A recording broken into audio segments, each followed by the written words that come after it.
Justine, welcome to the Calm Mom podcast. I'm so grateful to have you with us today. Hi, Michelle. Thank you for having me. I'm so excited to be here. So this is going to be great. We were actually just talking before we hit record, and we're going to talk about people pleasing, but I'm so excited because you're like, I want to talk about we'll talk about that, but let's also take it all the way back because it's so important for us to understand sometimes how this all started and where it all comes from. And I think that's going to be really helpful for people listening. But before we start, tell us a little bit about you. I know you have your practice and also your own podcast, but tell us a little bit about you and what you've got going on. Yeah, so I am a psychotherapist. I have a private practice in New York, and I have one clinician working with me now, more to come this fall. And we really treat teenagers through adults with a big emphasis and focus on healing families, and also treating anxiety disorders. And two can go really hand in hand with my training. I've learned that a lot of the anxiety can be stirred up from past family dynamics that have not been healed yet. And once we Mm. can kind of combine the cognitive behavioral therapy with healing from the past Yeah. and the roles we hold in our family systems that may have led to this anxiety, then people can really push forward. And I also have my podcast, Thoughts from the Couch, which was really just a fun passion project during the pandemic. Everyone was talking about mental health, so I wanted to have Yeah. a platform for that. And over time, the target audience for that has really been shaped towards women who are working, who are ambitious, who have children. They're Yep. trying to do all the things and they're feeling really anxious and burnt out from it. That's our people. Yeah, exactly. And so I do that. And I also do one-to-one coaching for high functioning, highly anxious, high functioning women.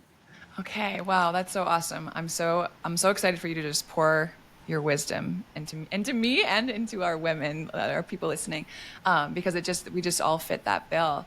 Let's kind of start with what you were mentioning about kind of family dynamics when it comes to either, I think, anxiety and Hmm. maybe also people pleasing, which I'm sure are tied.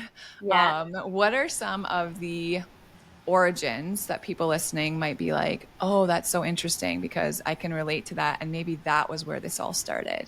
Definitely. So, what I like to talk about with my clients in therapy or coaching is that families really function as a system. And our family of origin, which are the people that raised us, if you're raised by your grandparents, an aunt, uncle, whoever the people were raising you, Yeah. they were really this blueprint or template for how we function in the world, right? And it helps form beliefs about how we relate to other people, what's Hmm. appropriate, what's inappropriate. It teaches us what boundaries are. They teach us Hmm. how to process our emotions. And all of this is subconscious, right? We're just constantly absorbing like sponges by the way we used to watch our parents interact with each other, even our parents interacting with our siblings. We're just taking Yeah. it all in. How our parents interacted with their parents. So we're constantly learning how to be in this world by this template set for us from our Hmm. family of origin. And we can go back and back and back and from generation to generation and see what is carried and passed down. So one of the things that I love doing with all my clients, I do it with every single client, is what's called a genogram. And it's a 3 generational family tree where it's them, maybe their children are on there, their parents are on there, and maybe we'll even go up to the grandparents. Okay. And I just really look for patterns. It could be any pattern from what occupations did people have? Did people get to college? Where did people immigrate from? What are the Mm. cultural trends? What type of socioeconomic status were you raised in? When did that change? Were you the first to go to college? Like, there's so many patterns that we look for. Are there patterns of divorce? Are there patterns of loss? So it's really this Yeah. living, breathing map that I'm pulling every session. And so, how does this relate to people pleasing? In order for the family system to function, right, we kind of all take on these subconscious roles in our Yeah. family, right? And so there could be the person in the family that is the peacekeeper, the neutral party. There might Mm-hmm. be the person in the family that's the rebel, right? Always causing trouble, right? Yeah. There might be a person in the family that's really the caretaker or the parentified child. And Mm-hmm. these roles all emerge to keep like this homeostasis going, keeping people moving forward. And what's crazy is even if these roles might be hurtful to us at the time, we do it anyway, but it Yeah. keeps everything safe. Yep. And then we internalize this and then we become adults and then we act out these roles again, right? And Yeah. it's kind of like this survival strategy. Yep. So for people pleasers, they tended to have a role of making everyone happy in the family to keep the peace. And Mm-hmm. that worked really well. That's why they internalized it. But then they become adults and they don't like this anymore Mm-hmm. because it's time to shed this role. It's not working in their current circumstances. Yeah, that makes so much sense.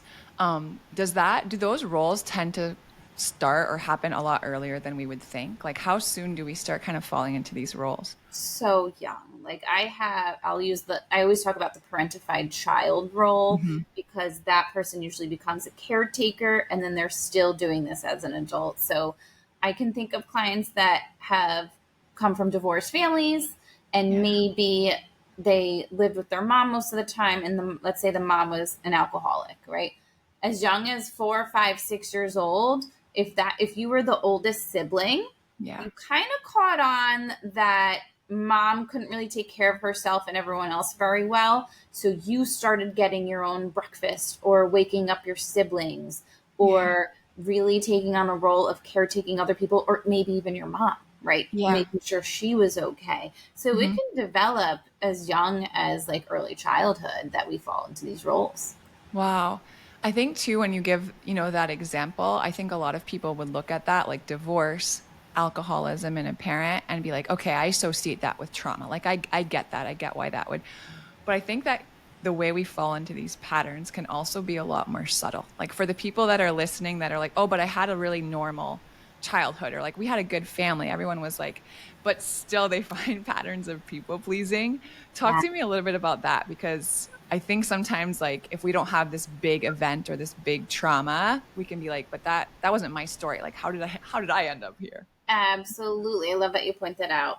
Let's use another example. Let's say this is a really high functioning family. Everyone gets along really well. Everyone has solid career, stable income. The kids are doing well in school. It could be as subtle as feeling like, and I say feeling like when you look back in the moment, you don't know what's happening. But Yeah. looking back and being like, huh, like the first question my parents asked when I walked in the door was, what did I get on that test? Yeah. Um, Yeah. Celebrating the report card grades, celebrating the high college acceptance of like a high status college, Yeah. um, really putting emphasis on productivity or outcome. It could be as subtle as your parent walks in the room while you're a teenager and it's 1 o'clock and you're still in your pajamas and they're like, get out of bed. You should be doing something better with yourself, right? So it's all well intended. Of course, Yep. parents want to celebrate their achievements of their teenagers and their children. Of course, parents want their kids to be productive, but some Mhm. people really internalize that and Yeah. become more perfectionistic, high achieving, and tie their self worth to hitting a certain goal or status. Yeah, that makes so much sense. It was never the intent of anyone, right? But then the subconscious messaging is like, we love you. It seems or it feels like, right? Like we love you even more when you do X, Y, and Z, or Yes, you're more valuable to this family or society or whatever when you do X, Y, and Z. Yeah. So absolutely. so It's hard. My son, he's 6. He's just finished first grade. He's really competitive. And in his first grade year, you got like a ribbon for every 10 books you read on your own. And like okay. he took that to the extreme. Like he made sure by the end of first grade, he got every single ribbon that he could earn. And I'm like, oh no, doing it to him, right? But then I want to point out, like, sometimes we're born this way. Yeah. And me and my husband work really hard to praise the effort. Like, wow, you're reading so much instead of you got all these ribbons, right? Right. And Yeah. even as much as we try, and we're both in like psychology, my husband and I, we try so hard. Like, this is him. He was born this way. He will compete with people till the day he dies. He will probably be a perfectionist. And I just try hard to buffer that. So it could really Yeah. be a combination of like our innate personality type combined with dynamics in the family. And then Yeah. boom, we have this perfectionism. That's so fascinating. And I think too, it's just the awareness of like, even us as adults now is like, am I doing this because this is truly something that's important to me and it feels like it's part of my personality? Or am I in this pattern where I'm not even realizing why it's so important for me to like have the awards or the achievement or the career or whatever, right? It's like Yes, just the awareness. absolutely. When we talk about people pleasing, like as we kind of talk about this, I think there's a lot of women who are probably like, I don't even know if it's something that we think, but like there's so many beautiful attributes to being a people pleaser in the sense, especially as women, right? But like I love taking care of other people, right? It's my joy to take care of my family. It's my joy to go above and beyond. Like it brings me so much satisfaction. What's like the line there where it becomes unhealthy maybe or unsustainable or where it's like something that we should take a closer look at and get curious about? Yeah, I think we have to be aware of like how we're really feeling behind it all, right? So, Mm, and first of all, I want to normalize people pleasing served us really well as a human species, right? Like if we yeah. go back to cave women times, we survived better if we got along well with the other cave women. Like Yeah. we could go, I'm imagining like you're part of a tribe and you're asking like where'd you get that deer meat and how'd you make that bear blanket to keep your kids warm? And so if the other women liked us in the tribe, they shared information and we survived. We cooked together, we took care of each other's kids, like we were a community. So if Yeah. you weren't liked by your cave woman tribe, you would be dead or your kids would be dead. You'd be kicked out to fend for yourself. So innately, we are wired, even more so as women, to want to have a community, a Yeah. sense of belonging. And there's absolutely nothing wrong with that. That helps us feel good. We are social creatures. Of course, we want to please other people. I think where we need to like draw the line and really take a look at ourselves as, oh, now it's maladaptive, this people Mm, pleasing, I'm taking it too far, is this level of discomfort when you really have to assert yourself, when you have to take care of yourself, if you're ruminating, perseverating, leading up to a conversation you're afraid to have. Maybe you tie your self worth to how other people feel about you, and that's why it's so hard to assert yourself. If yeah. people feel really icky, like I will talk to some of my clients who, like, it will take them even maybe 2 months, 3 months to have a conversation that they really need to have with a family member or a partner or a colleague because Yeah. they're petrified. They're like frozen. They're like, I cannot imagine saying this to this person. And it Yeah. takes a long time to get that courage to. And I try to reframe it like it's not conflict, it's communication. We're just communicating with someone, but it's so scary subconsciously to the person because Right. behind that is this fear of abandonment, perhaps. If I assert myself or say I need something that's different that could displease this person, I am at risk of being abandoned and rejected, like the cave woman. And I feel like I'm gonna die, right? People really feel like they're gonna die. Yeah. Wow, that's so fascinating. I think that a lot of people can relate to that who are listening, especially like the conversations or then like the guilt that's going to come, like, but then I'll be rude or then like whatever stories we have associated with that. Go ahead. I feel like you have something to. Yeah, I love that you said like the guilt. And most of the time, I will say to people, and listen, I'm a people pleaser too. I have friends say this to me, like, you're literally not doing anything wrong though. Like you Mm, are just asking for blank, or yeah. you just changed your mind. People change their mind all the time. You are literally not doing something wrong. But Yeah. the guilt associated with that is this irrational guilt. Like, we've been conditioned to think I am doing something wrong. And let's Mm-hmm. take it back again to family dynamics. Maybe you had a parent that if you did try to assert yourself or have your own needs, maybe you were tortured with the silent treatment or Mm-hmm. disapproval, or you were sent to your room. Like there was something going on that if you did assert yourself or say no or didn't please the parent, you were met with something frightening and scary. And so then you Mm-hmm. started to learn, oh, it is bad for me to have my own needs. Oh, that makes so much sense. So for the people listening who this is really landing with, which I think is going to be a lot of people, what are some like these red flags start popping up? You're like, okay, I'm noticing that it is difficult for me to have these conversations, or even things like ask for a raise, or like right things that we're like we know we want to do and are good for us. What are some ways that we can start exercising that, being authentic or having these scary conversations, or pushing back a little bit on that urge to keep everyone around us happy?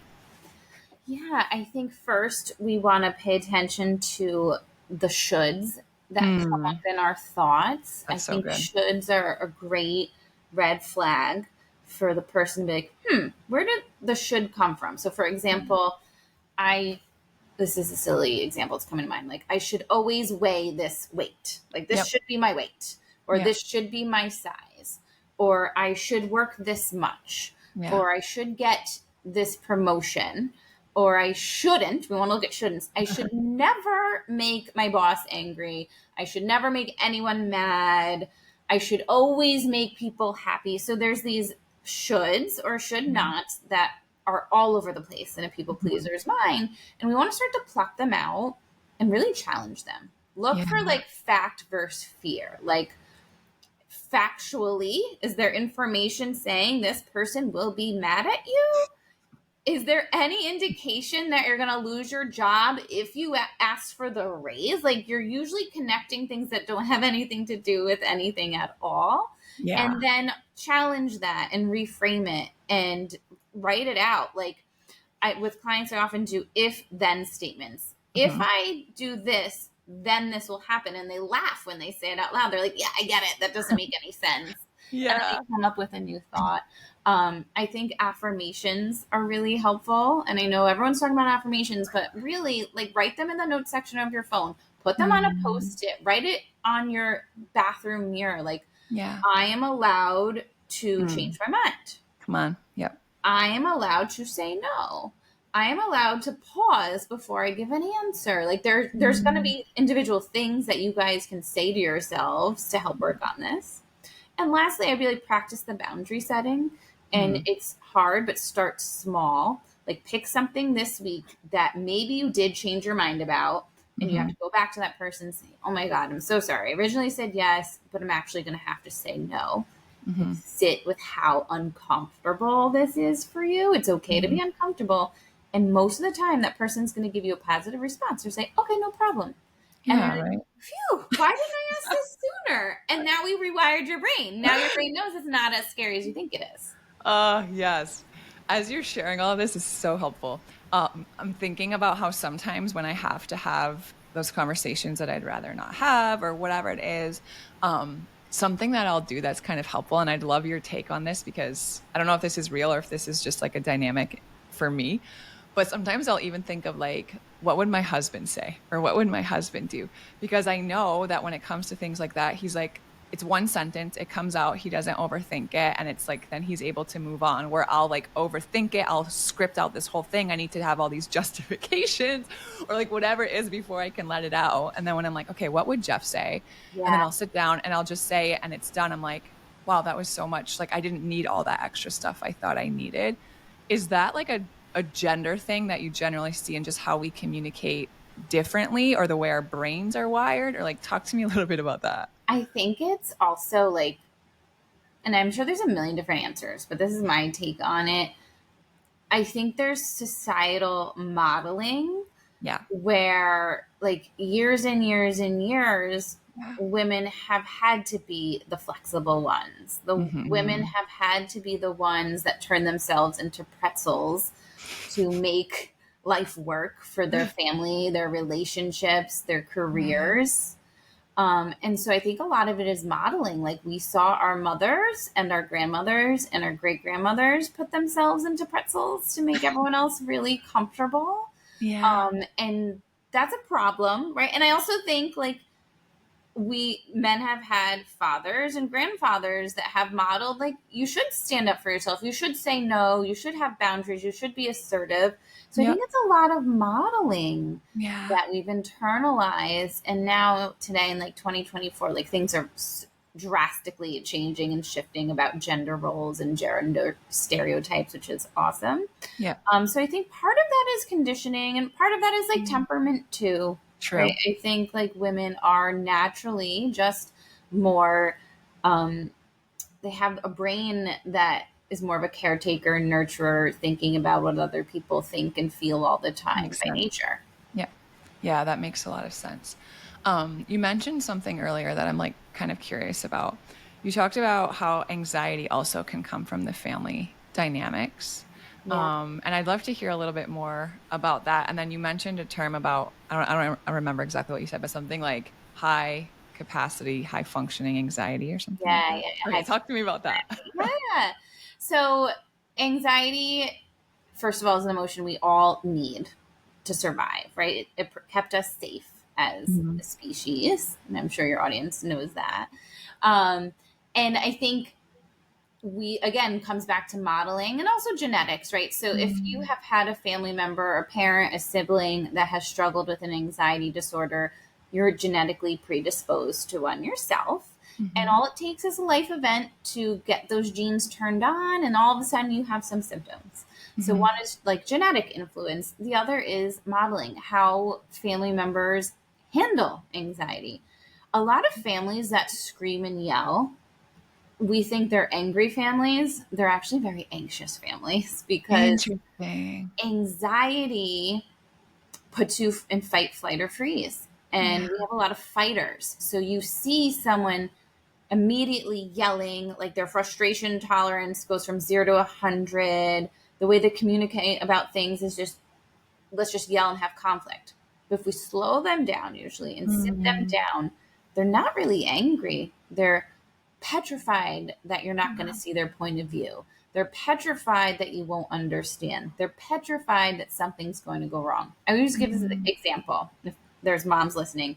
Your kid is about to do something that you think will hurt them. Mhm. How do you respond to them? You're screaming, don't do that, stop, right?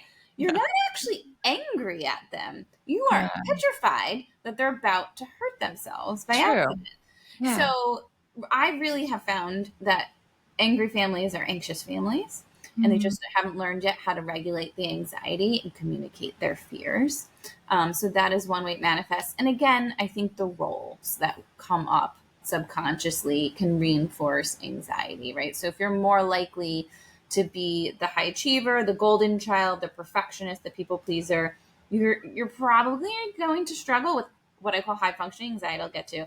at some point because you are probably boundaryless, you're burnt out, you're run down. You might have a type A personality that's always on the go, and you need to find time to take care of yourself. Yeah. And then high functioning anxiety.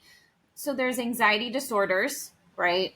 Certain criteria that someone meets. There's a treatment plan. There's techniques we do.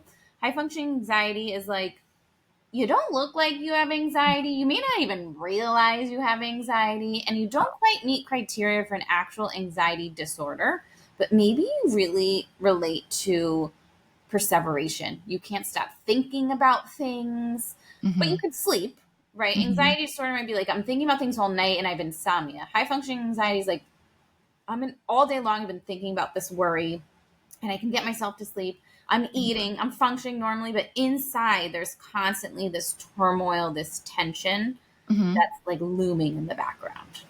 Okay. So for people who can relate to having high functioning anxiety, I feel like and tell me if you've seen this too, that there's this idea that like, well, that's how I get stuff done, right? Like that's what keeps me motivated. Or if that goes away, like the wheels are just going to fall off the whole thing and it's like all just going to go, to hell in a handbasket. Yeah. Yeah. What's going on there? Yeah, I mean, we get really attached to worry. We think Mm-hmm. worrying is going to help us. And listen, worrying does, right? It's a great way to solve problems. If we worry about something and can come up with a solution and solve a problem, amazing. So it works sometimes. But then we hold on to that sometimes. We're like, well, I worried the shit out of this. So now I'm going to worry the shit out of that and I'm going to solve this problem. And we forget, like, most of the time, things are out of our control. Right. And with high functioning anxiety, a lack of control is so frightening. So worry becomes the form of control. If I can worry about this over and over and over, I'm going to find some solution and have something be within my control. Mm. And a lot of the work is like learning, like, I can let go of control. I Mm-hmm. am a flexible person. If things don't go the way I want, I'm resourceful. I will learn how to adapt, because most of the women struggling with high functioning anxiety are type A people who are resourceful, who do figure It's true. things out. Yeah. I think, and they're also really smart. And I think conceptually, this is something that we understand. Like we know we can figure it out. We know we can do this.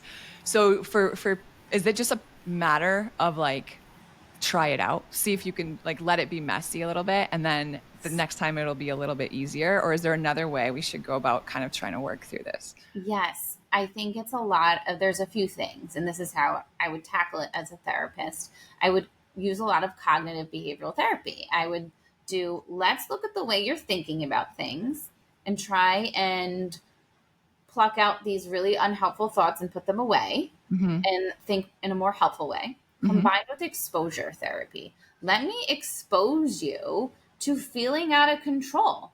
And did Mm-hmm. anything bad really happen? Right. Right?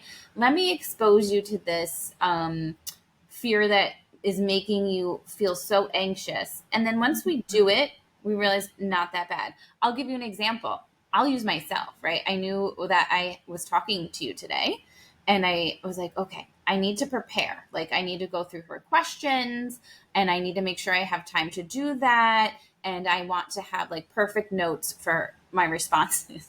But it's been a crazy week. Yep. And I was out very late last night, ladies, on a Thursday night. A friend is in town. I was out very late and I got to bed late. So I had to sleep later. And there went the time to prepare for this interview, right? And so I got to my office and I quickly jotted down some ideas and I reminded myself, wait a minute, these are things I talk about all the time. Like, why do I Yeah. think I actually have to over prepare for this conversation? So And good. now I'm exposing myself to, wait a minute, I didn't prepare like usual, but like I Yeah. still know what I'm talking about. I still know what to say. And Yeah. so giving myself the grace to be like, I don't have to over prepare for everything in life. Oh, that's so good. And in that I hear so much too, just learning to trust ourselves. Yeah. Right? Like you just took a minute and you decided like, okay, I'm just going to trust that I actually do know what I'm talking about without writing it down, right? It's still all in there and I trust that this is Yeah. going to be okay. And I react like, oh, this is my like research thesis to graduate grad school. Like, no, I know what I'm talking about. Like, I don't need to That's be that right. prepared. Yeah. And I think something that's really helped me when you were even talking about affirmations, especially with this like exposure, I don't know if it's exposure therapy for me, but just like trying to do these things that are uncomfortable, is reminding myself that even though it's uncomfortable, it doesn't mean that it's unsafe. Yes. Right? It's like Yes. it's okay for me to be really uncomfortable. It's gonna actually it's important and necessary if I'm gonna grow, but it doesn't mean I'm unsafe, and my body doesn't necessarily always understand that. Absolutely 100%. It's like really tolerating discomfort and sitting with discomfort. And I feel like we forget that. Like we're getting closer and closer to like feeling as though we should never be uncomfortable. Mm-mm. And like, no, like most of life, if we're really pushing ourselves, we're very uncomfortable. We're scared. We're a little Yeah, fearful. yeah. We're not happy all Not the in time. control, We're not in control, and that's okay. and that's okay. Yeah, that's so good. I want to kind of wind it down here. I have this is like the last question that was on the list. Your top 5 ways to reduce stress. And I Yeah. feel like as high achievers, as moms, as women, managing all the mental loads and filling all the roles, I would love to hear some ways that you teach that we can reduce stress. Absolutely. So I always start off with teaching people how to practice mindfulness. And I know it's Mm, a term that's thrown out a lot, but it's yeah. really the ability to become more present. So when we Yeah. are stressed or anxious, we're worrying about the future and everything that could go wrong. Yeah. But if we can start practicing the concept of mindfulness, which is paying attention to the present moment Mm-hmm. and noticing your thoughts and feelings in relation to that moment, Yeah. you bring yourself to the now and you learn to give up some control and you can refocus your attention and be a lot more productive that way. Yeah. So I first teach people about mindfulness, and I have a set of mindfulness skills that I think can be really helpful for people to practice. Like, obviously meditation's going to be great, but mindfulness is so much more than just meditation. There's Yeah. all these other techniques we could practice. So mindfulness would be the first. The second, because when people are mindful, they can start paying attention to the way they're thinking, it would be challenging your self-talk. I So we have love this that. running conversation all day in our minds. We want to start Mm-hmm. to recognize, how do I talk to myself? Where are the shoulds? Where are the should Mm-hmm. nots? Where can I challenge it? Fear versus fact in my mind. Am I making assumptions, or is this based on reality? So that would be the second. And reminding yourself, thoughts are not facts. Just because you Mm. think something is true doesn't mean it actually is true. Another thing that I would do, I pull from internal family systems, which is another therapy modality, is personifying your stress or personifying Yeah. the anxious part of your mind, giving it a name, Yeah. giving it a label, starting to recognize when she shows up. Like, Mm-hmm. oh, Miss Anxiety's here, and now she's making me think this way and feel this way and Yeah. crave control. And talk to that anxiety and say, I know you're here to help me feel safe. Thank you so much, but I really don't need you right now. I'm going to push you aside and call in this instead. So good. For That those of you who have seen Inside Out too, right? It's like you can literally picture what your anxiety part looks like. absolutely, literally that. They personified anxiety beautifully in that movie. Totally. Next, I would say we need to create a mental health routine for ourselves, right? Okay. So Mm-hmm. we're really good at learning how to do things for our physical health. I always give the example, like, we brush our teeth twice a day to Mm-hmm. prevent cavities, gum disease, rotting our teeth, right? That's a prevention skill. The intervention would be, there's already something going wrong and you go to the dentist and they fill the cavity, they pull the tooth, you get the root canal. We don't learn that about mental health. And Mm. there are things that we all need to be doing every day, every week, every month to keep our stress levels lower. So if Yeah. we use a scale of 0 to 10 and our baseline is a 7 out of 10, if something happens, we're going to crisis mode 10 very quickly. Yep. But if we have a mental health routine that we prioritize and habitualize, our baseline may be a 3 out of 10. And if So something good. happens, we only get to that 5. And that could Yeah. be a really beautiful thing for us. And I would also say really learning how to set boundaries more Mm. effectively is key for stress management, because we have to protect our time, but we also have to protect our energy. And Yes. sometimes we think we have the energy to do it all, and we really don't. And then we feel guilty, and then we're even more stressed. So, really Yeah. looking, how do I set boundaries around not only my time and what looks good on paper, but how all of these commitments actually make me feel? Can I actually pull this all off? That's right. Oh, that's so helpful. Each one of those five, I can see how they would have such a big impact, right? And then if you do Yeah. them all together or incorporate them into different parts of your day, it's powerful. Yes, absolutely. Awesome. Well, thank you for sharing all of this with us. I feel like I learned a lot, but there was also so many practical handles that you gave us, like stuff we can start putting into practice today. Let everyone know how they can get more of you, see more of your Yeah. teaching, learn more, connect with you. Absolutely. So my website is carinocounseling.com. And I actually have a quiz on my website that's really fun. It helps you figure out what type of people pleaser you are. So if Hmm. you go to my anxiety coaching page, you'll get a pop-up that lets you, just 2-minute quiz. You see what type of people please you are, and you'll get some tips on what to do about it. On Instagram, I'm Thoughts from the Couch, and my podcast is also Thoughts from the Couch. Awesome. We'll link all of that for you guys in the show notes so you can find it, find out what kind of people pleaser you are, probably get some next steps. I think that's really awesome. But thanks so much for being with us. This was so great. Thank you so much for having me.